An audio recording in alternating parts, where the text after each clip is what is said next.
Operation सिंदूर परे परे पाखापाखि भारत रे पाकिस्तान रो 10 जन जासूस धरा पड़िछंती।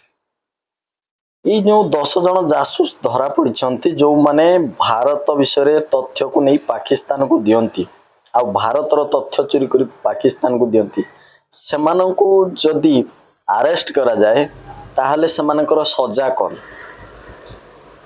सेमानंको सजा सुनिले आपण भी आश्चर्य होई जिवे।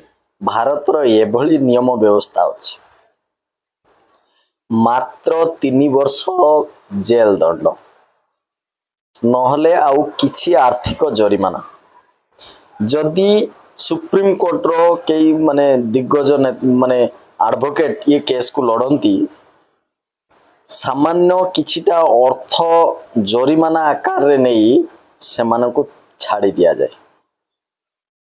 भारत रे एई आईन अनुसार माने आम संविधान रे एभली आईन अछि जाहाको माने सुनिले आपण भी घृणा करिवे जे कि आम देशर संपूर्ण गुप्त तथ्य को नहीं कि बाहर देश रे दियंती सेमानकु कोन एई भली दंड मिलिबा उचित।